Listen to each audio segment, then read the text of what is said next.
1999 সালের 13 আগস্ট মুক্তি পায় ঐশ্বরিয়া অভিনীত সিনেমা তাল।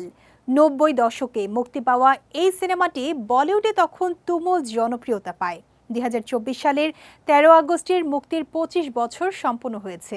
এ উপলক্ষে সিনেমাটি সেপ্টেম্বরের 27 তারিখ আবারও প্রেক্ষাগৃহে মুক্তি দেওয়া হবে।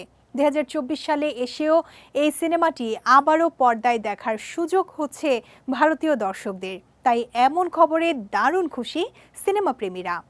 এর আগে বলিউডের বেশ কিছু ক্লাসিক হিট সিনেমা প্রেক্ষাগৃহে মাঝে মধ্যেই মুক্তি দেওয়া হয়েছে, যেগুলো দেখতে সিনেমা হলে দর্শকের উপচে পড়া ভিড় লক্ষ্য করা গেছে।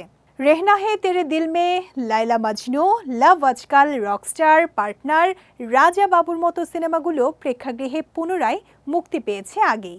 এবার সেই তালিকায় নতুন নাম তাল দেখা যাবে আবারও সিনেমা হলে। 1999 সালে মুক্তিপ্রাপ্ত তাল সিনেমায় অনিল কাপুর, ঐশ্বরিয়া রায় ও অক্ষয় খান্নাকে দেখা গিয়েছিল। তাল সিনেমা নির্মাণ করেন পরিচালক সুভাষ ঘাই। এটি নির্মাণে ব্যয় হয় 11 কোটি রুপিরও বেশি। বক্স অফিস থেকে সিনেমাটি আয় করে 22 কোটি রুপি।